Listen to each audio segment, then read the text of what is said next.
Hi friends, welcome to my channel. Apoorva సుపారీ ఇచ్చిన రౌడీలు భూమిపై కత్తితో దాడి చేయడానికి ట్రై చేస్తూ ఉండగా భూమి భయంతో వణికిపోతూ పరిగెడుతూ ఉంటుంది. మరోవైపు శారద గగన్ని ఇలా అంటూ ఉంటుంది, మనం నడి రోడ్డుపై పడినప్పుడు నువ్వు చెల్లి అయినా ఉన్నారన్న ధైర్యమైనా ఉండేది. పాపం భూమికి ఇప్పుడు అవి కూడా లేవురా.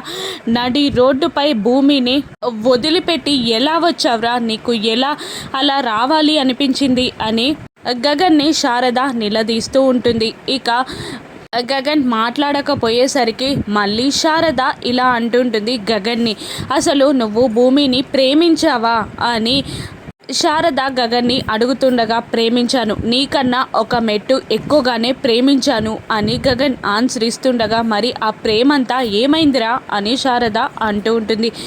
పోయింది, అంతా పోయింది. కోర్టులో తను శరత్చంద్ర కూతుర్నని చెప్పిన మరుక్షణమే ఆ ప్రేమంతా ఆవిరైపోయింది అని గగన్ ఆన్సర్ ఇస్తూ ఉంటాడు. మరోవైపు భూమి ఆ రౌడీల నుండి తప్పించుకోవడానికి పరిగెడుతూ ఉంటుంది. ఒక చోట భూమి కార్ తగలడంతో అక్కడే ఆగిపోతుంది.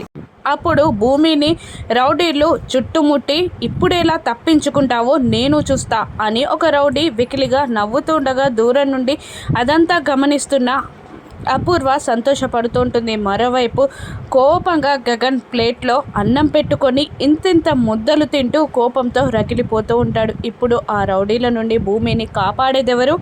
గగన్ తన మనసుని మార్చుకొని భూమిని కాపాడుతాడా? రాను ఎపిసోడ్స్లో చూద్దాం. Thank you for watching.